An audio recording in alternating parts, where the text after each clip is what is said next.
It's hard, though, not to presumptuously create God in our own image. When we see Jesus rightly, our self-indulgent, self-absorbed sense that we can shape God is shattered as we learn that all we can do is surrender. And I don't know about you guys, but I'm not always great at overcoming my fears. I let fear hold me back from doing all sorts of things, including recently making eye contact with my neighbor while taking out the trash.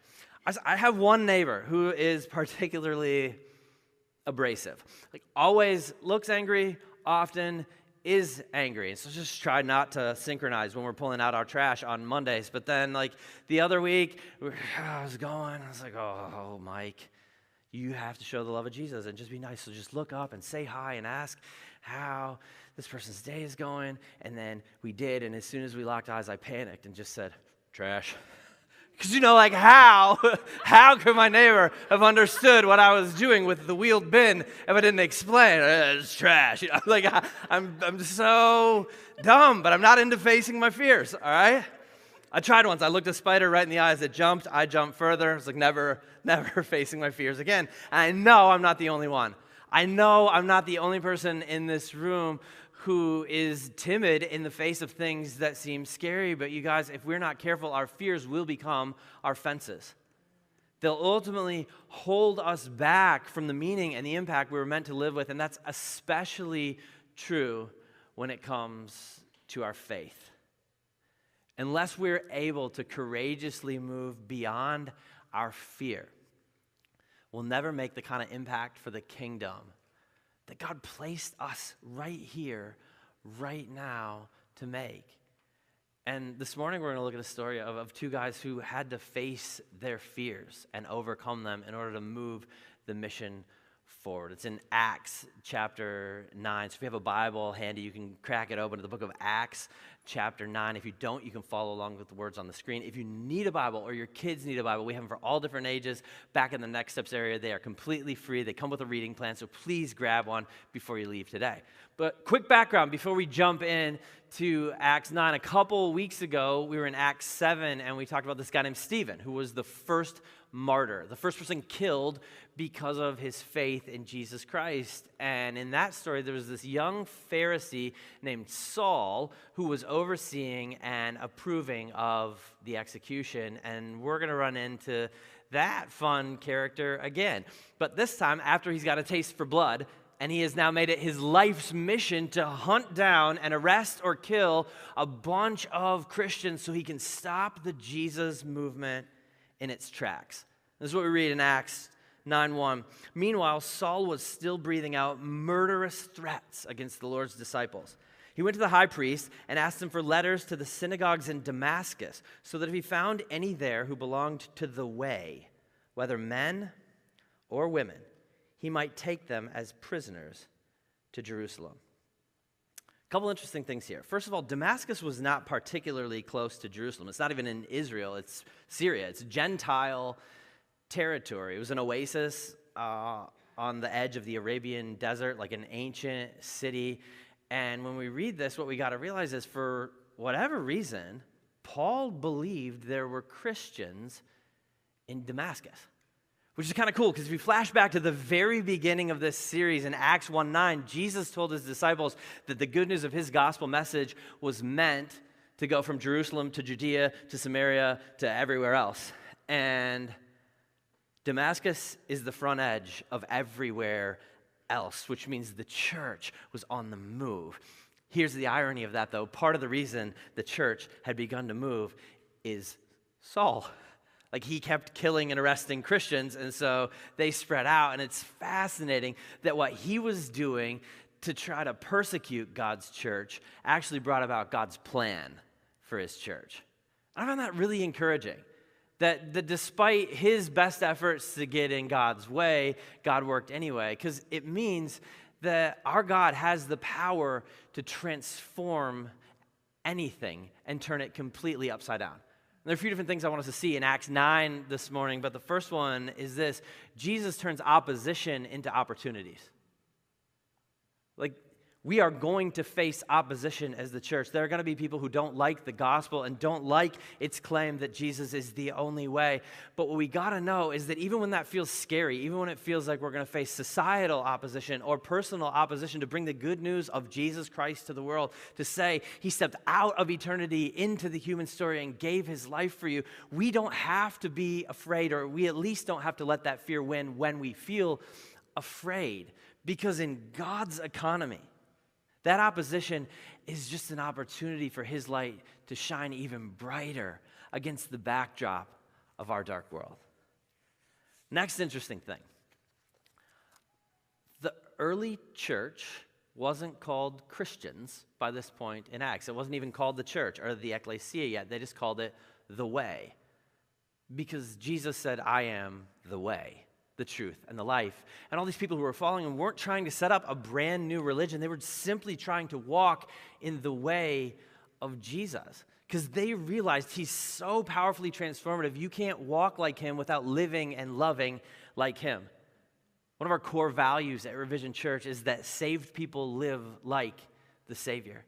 That once we've been captured by Jesus, we cannot help but be completely transformed more and more and more into people who live and look a whole lot like him. Here's the catch, though. If that's true, and as that's true in our lives, he's going to lead us into some uncomfortable places, into some difficult places. He's going to call us to do things that cost something. And that's been the reality of followers of the way since the very beginning. But the early church continued boldly sharing the love of Jesus despite the difficulty and despite their fear, because of what Jesus did despite his fear. I think it's easy to convince ourselves that Jesus was just so different from us that he never felt afraid.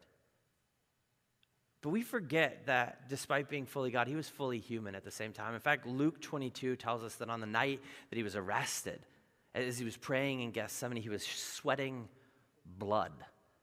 And that's not a metaphor, that's a medical condition called hematidrosis. It's gross, right? Like sweating blood I don't even like sweating sweat. I'm not big into cardio. None of you are shocked. You're like, no way. But it's really gross to even think about sweating blood, but it happens when someone is so consumed with fear that their blood vessels begin bursting and start shutting down. Jesus was totally afraid because Jesus was totally human, just like you and me. But he did not let his fear have the final word because he trusted his Father more than his fear. And that's what the early church did too, as they followed in his footsteps. And it made Saul furious. So he decided he was going to go hunt him down in Damascus. And this is what happened next.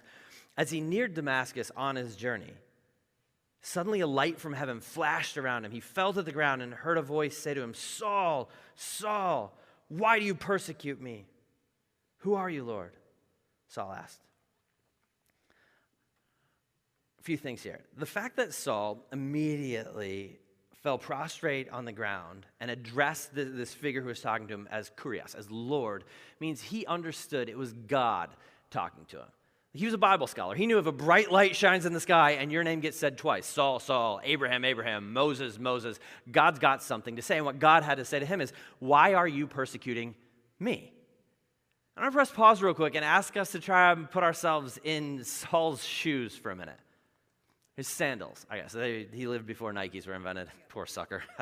But imagine being him, and this bright light shows up, and this guy says, why are you persecuting me? What do you think his response to that would be? His first thought had to be, persecuting you? I'm protecting you. These people think that this Jesus guy rose from the dead. They're lying about that. And they're saying the whole old covenant, the temple that you set up where we sacrifice bulls and goats and doves to cover over our sin, they're saying that's irrelevant because if Jesus is risen from the dead, his blood covers it now. They're trying to do away with that whole system. I'm not hurting God. I'm helping you. Don't miss this. Saul missed Jesus because he believed in a God that fit his box. He had a real clear picture of who he thought God was and who he thought God wasn't. And because of his narrow understanding of who God could be, he's like, Jesus cannot be who he says that he is, because God wouldn't do that. God wouldn't, that's not how God works. And then along the way to Damascus, he crashed into a God who had a different reality than his. God's reality, not Saul's reality. And he had to be confronted with the fact that maybe he'd misunderstood. And I wonder, though, like, how many of us do the same thing to God that he did? We're like, who are you? Because he's looking at Jesus. He's like, this can't be, this can't be, this can't be, this can't be. And in our world, we're like, this can't be, this can't be, this can't be. Like, I know who God is. I believe in a God who, fill in the blank. You run other people in our society who are like, well, I believe in a God who, fill in the blank. And we kind of shape God into something that's real comfortable for us, a God that fits our reality rather than adjusting ourselves to fit his reality. This is Feuerbach's critique that literally in the 19th century burst the doors wide open for modern atheism. Ludwig Feuerbach looked at the way people claiming Jesus actually lived, and then he flipped Genesis 1 upside down, and he said, in the beginning, man created God in his own image. And he wasn't wrong about the way our ego tries to shrink God into something we can handle. Listen, I know it's scary to follow a God you can't control, but it's foolish to follow a God you can control, because that's not God. That's a figment of your imagination. And I don't want to live my life built on a figment of my imagination. It's hard, though, not to presumptuously create God in our own image. And that's what Saul done. And then he crashed into Jesus on the road to Damascus, and he learned that Jesus turns arrogance into awe. Like, his pride was shattered as he fell to the ground, amazed at the one who had shown up to speak to him. And for us, when we see Jesus rightly, that same exact thing happens. Like, our self-indulgent, self-absorbed sense that we can shape God is shattered as we learn that all we can do is surrender. That's what happened with Saul.